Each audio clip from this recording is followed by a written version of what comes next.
Hey there, it's your host Dan once again. Today's repair, we're going to be doing a coolant leak fix on a 2005 Buick LeSabre. I thought this might have been a water pump because this car is now getting to be 14 years old, but it turned out to be something else. This right here is a coolant elbow. GM in their infinite wisdom decided to make them in plastic, and at the very end of that it goes into the manifold, which we can see there's a little bit of wetness down there. Those elbows sometimes split or they'll just leak at the O-rings, but we're going to put in a better solution and make it last a lot longer.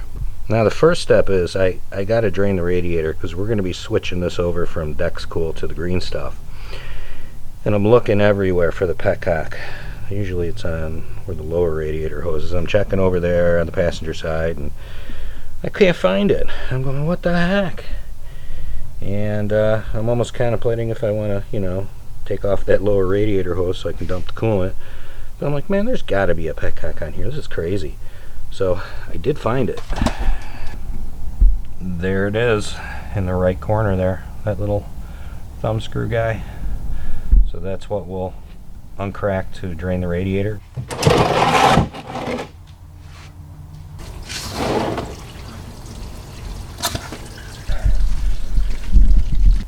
So we're already starting to make a mess here, even though I got the catch pan under here and probably got most of it, but it runs everywhere underneath the car, so not much we can do about that.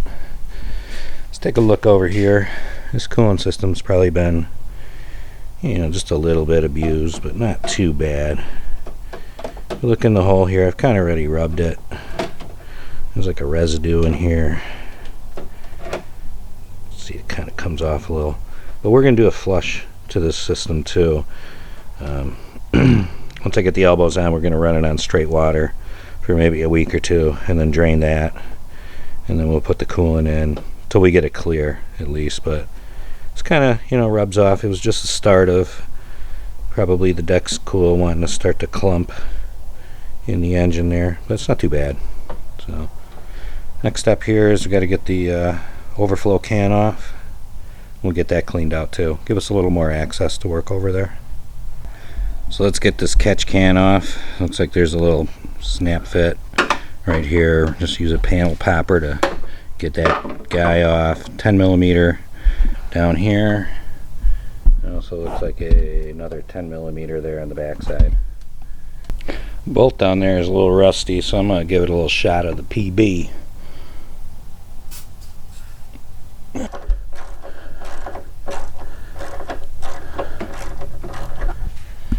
The canister's loose, but there's still a hose connecting it over to the radiator. Let's see if we can get to the hose, which is right here. Just got to go get a pair of pliers, undo that clamp.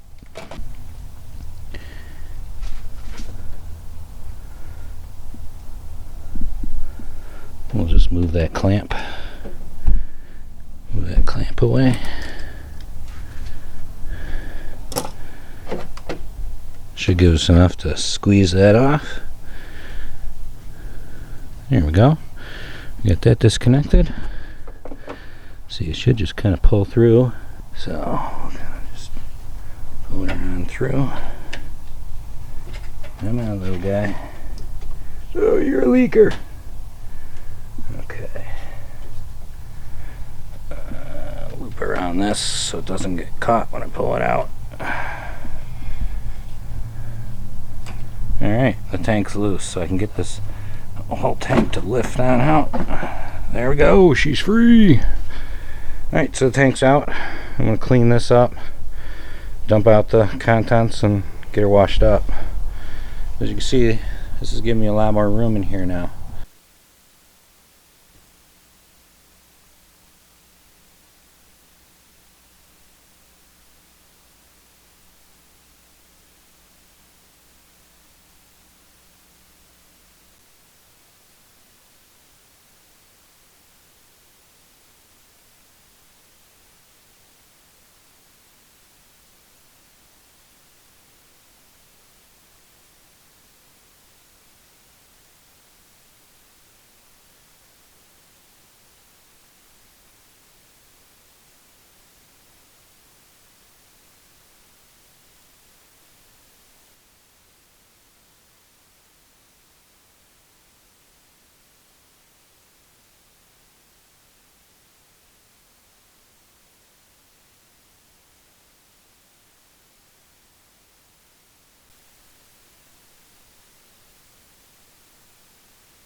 So after taking the little scrubby in just a minute or two, and those bores, we got them all nice and clean. No crud in there.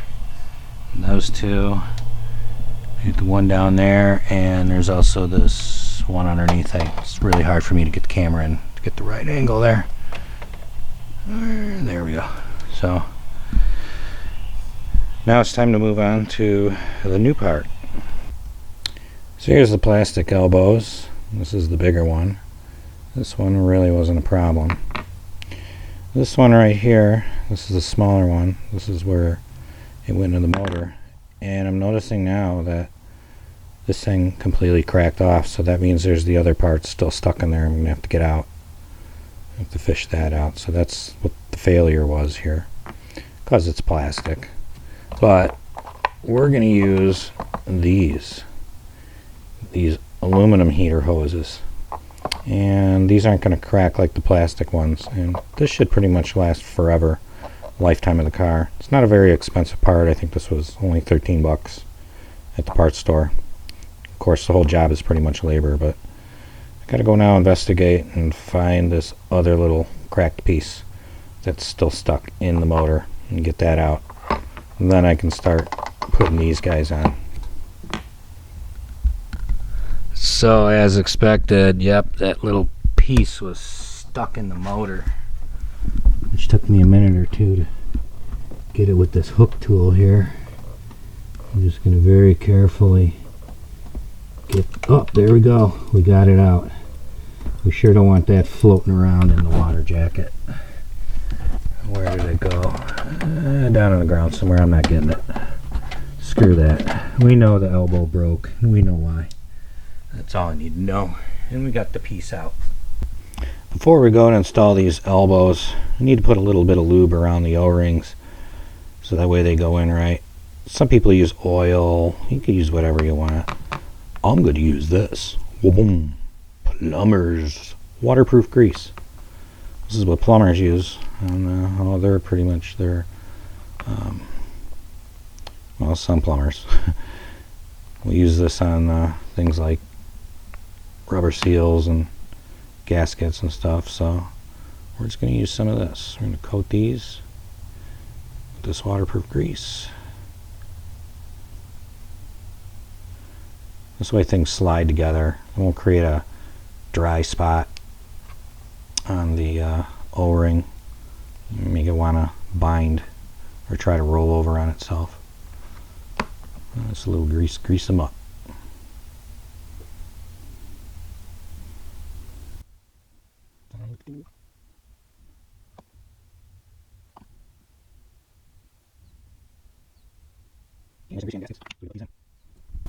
Okay, so I got the bracket back on, got this bolt tightened, the one underneath and the one in the back.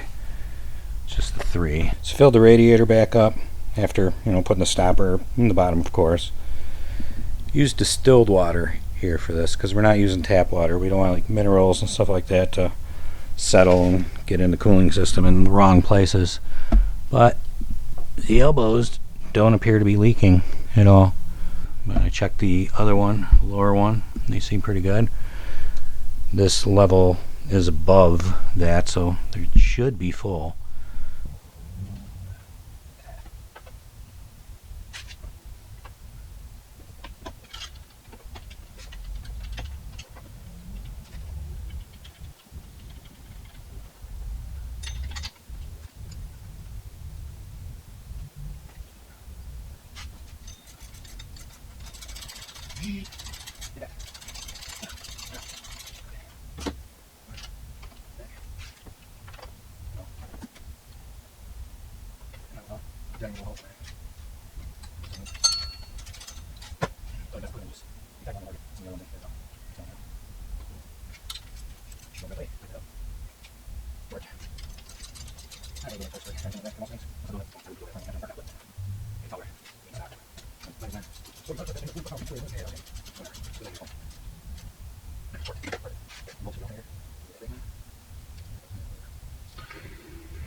I also added a bottle of this to the mix.